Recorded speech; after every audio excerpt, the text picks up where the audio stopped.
Karibu tena katika kipindi kingine hapa Kokoto kwenye Kiato, na leo tunaendelea na somo ya Naisia na tumeweza kufika kwenye kikao yenyewe. Kwa hiyo leo nitapitia vipengele ambavyo viliongelewa katika hiyo kikao kusudi tujue hiyo pia. Na muhtasari ni asili ya Yesu iliongelewa, kanuni la imani iliwekwa, umoja katika kanisa ilikuwa inazingatiwa na ndio maana waliweka hiyo kanuni la imani. Halafu walipanga pia tarehe ya kusherehekea Pasaka. Haya ni mambo manne ambayo yalikuwa ni mambo makuu ambayo yaliongelewa katika hiyo kikao. Mengine Kwa hiyo tuanze na ile asili ya Yesu ambayo nimeweka kama ya kwanza. Sijui kama muhtasari ulifuata orodha wangu, hiyo sijui, lakini ni haya mambo ambayo yaliongelewa. Kwa hiyo kikao kilijadili asili ya Yesu na kulikuwepo hoja mbalimbali au tuseme mafundisho mbalimbali kuhusu asili yake. Hoja moja ambayo ilikuwa ni ya Arianism ambayo ndio ilikuwa ndo fundisho kubwa ambayo ilikuwepo, ambayo ilipingana na maamuzi ya Naisia, na hiyo ilisema kwamba Yesu si wa milele, ameumbwa na Baba katika historia, na hiyo inaitwa Arianism. Halafu Yesu sio mwanadamu. Hiyo imekuwepo pia katika makundi madogo madogo, ingawa haikuwa kubwa wakati huo, lakini hiyo ni ugnostiki. Wao walisema kwamba Yesu alikuwa ni Mungu lakini hakuwa mwanadamu kamili.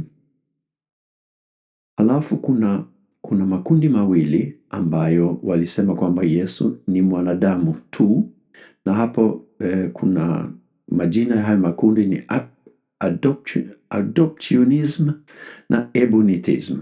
Majina haya mara nyingi ni magumu kidogo, lakini adoptionism, Mungu alimpokea Yesu kama mwana wake katika ubatizo, ila alibaki kuwa mwanadamu tu. Okay? Ebionitism, kikundi cha Kiyahudi waliomhesabu Yesu kama nabii tu, sio Mungu. Hiyo inafanana kidogo na Uislamu leo. Wao wanasema kwamba Yesu alikuwa nabii tu, sio mwana wa Mungu au sio Mungu. Kikao kilifikia hitimisho baada ya kuangalia maandiko na kujadili. Kikao ilikuwa kirefu, ilifanyika kuanzia mwezi wa 5 hadi mwezi wa 8. Kwa hiyo walikuwa wakijadili, walikuwa wanasikilizana, walikuwa kama vile inavyofanyika kwenye vikao.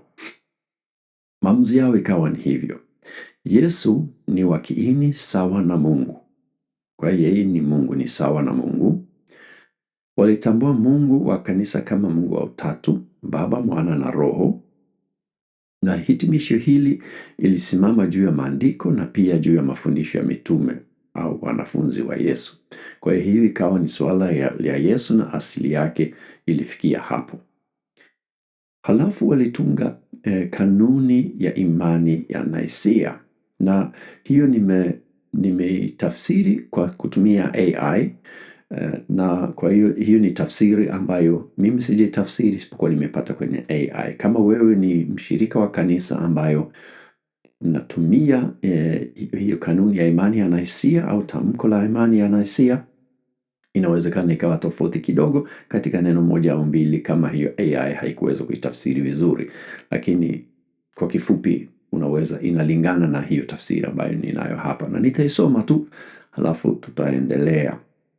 Inasema hivi: ninamwamini Mungu mmoja, Baba Mwenyezi, muumbaji wa mbingu na nchi, vitu vyote vinavyoonekana na visivyoonekana.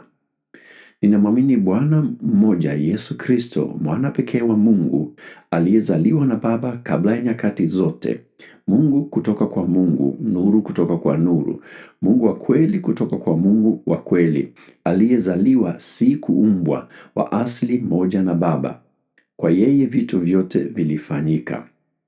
Kwa ajili yetu wanadamu na kwa ajili ya wokovu wetu, alishuka kutoka mbinguni. Kwa uwezo wa Roho Mtakatifu alifanyika mwili kwa Bikira Maria, akawa mwanadamu. Alisulubiwa kwa ajili yetu chini ya Pontio Pilato.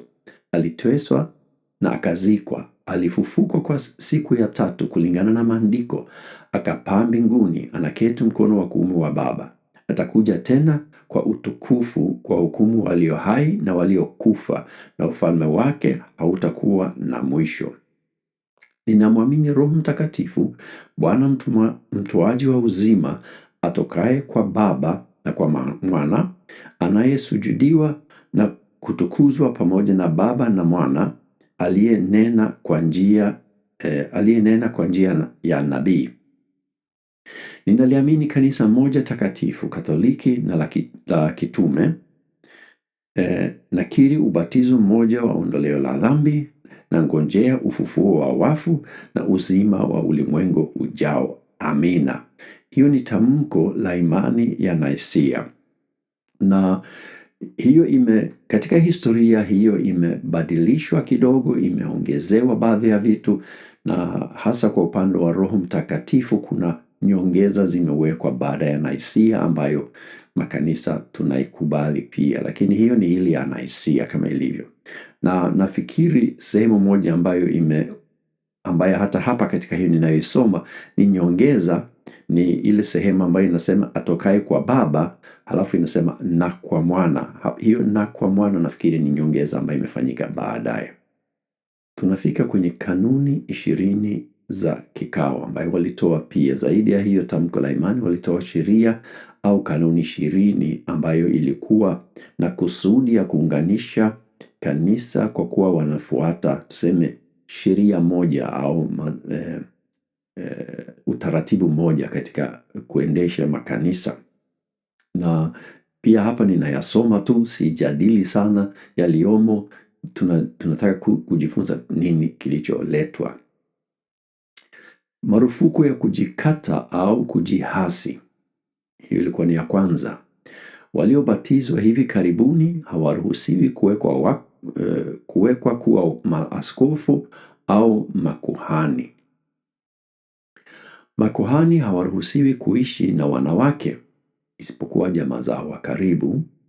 Maaskofu lazima wawekwa wakfu na maaskofu kadhaa kwa idhini ya askofu mkuu. Kutengwa na kanisa kunatambuliwa kote kanisani. Masinodi au vikao ya mikoa yalifanyika mara 2 kwa mwaka. Mamlaka ya kale ya Alexandria, Roma na Antiokia yanatambuliwa. Askofu wa Yerusalemu anapewa heshima maalum. Wafuasi wa Novatian wanaweza kurejeshwa chini ya masharti fulani. Hapa ninataka nielezee maana yake kidogo.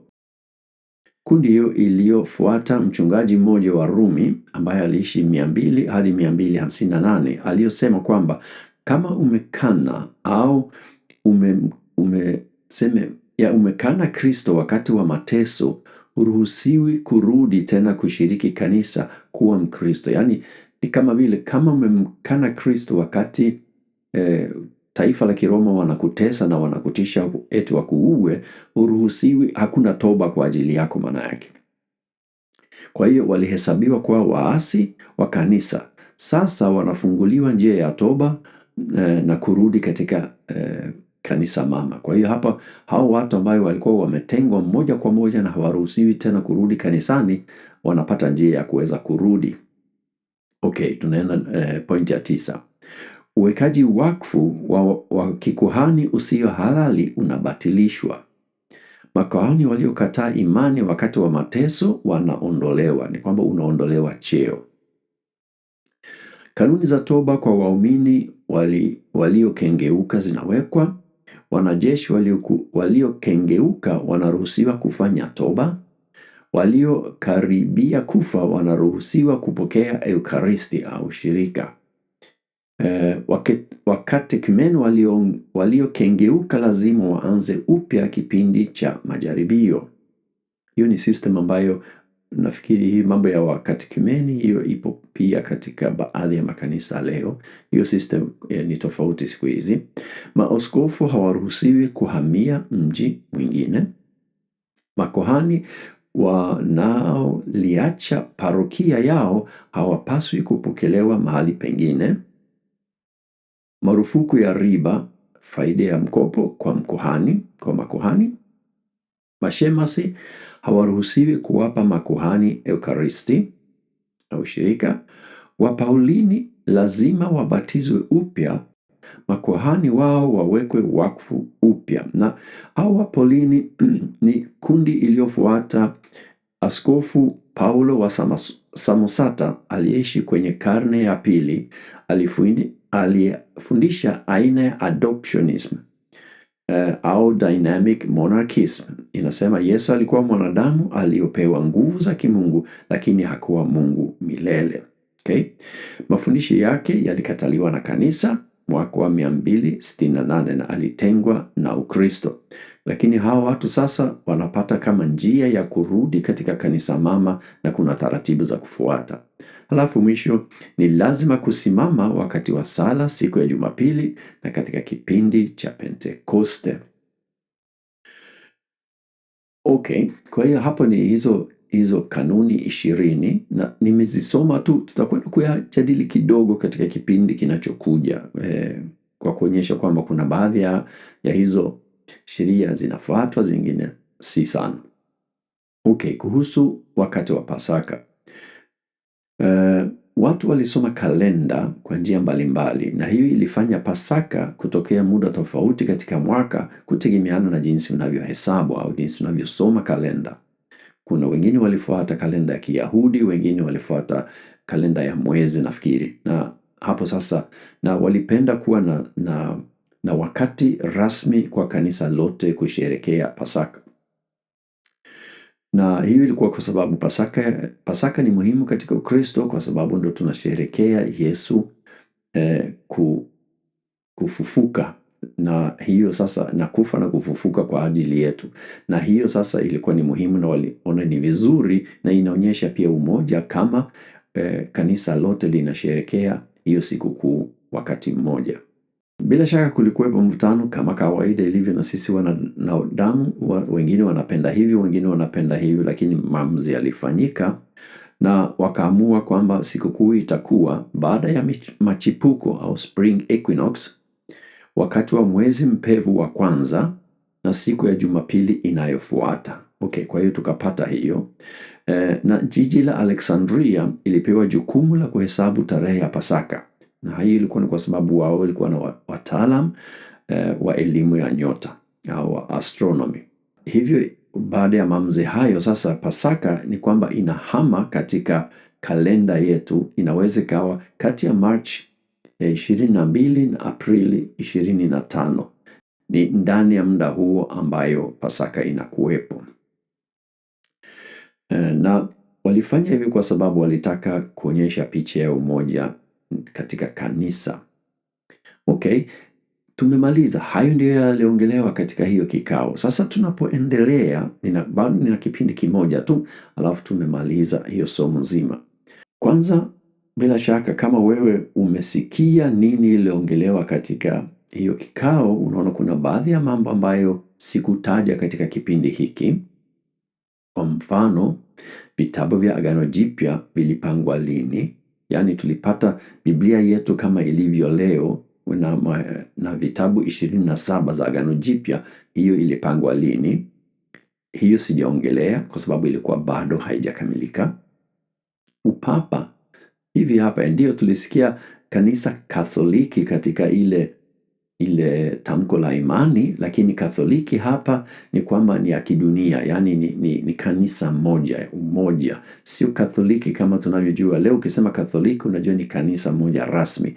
Wakati huu ilikuwa tu maana ya hiyo neno tu. Kwa hiyo upapa haujaanza bado, haukupangwa katika hiyo kikao, na Ukristo bado haijawa dini ya taifa la Kiroma. Imepata upendeleo na tuseme ni kama kanisa ya Kiroma, lakini haijapata hiyo rasmi kisheria. Kwa hiyo na mengine machache ambayo mimi nataka kuongelea tu, hiyo itakuja wakati tunaendelea na kipindi kijacho. Kama umefika mpaka mwisho, kama kawaida nashukuru sana. Mungu akubariki, na bila shaka tutaonana katika kipindi cha mwisho pia na zingine siku za mbele. Asanteni.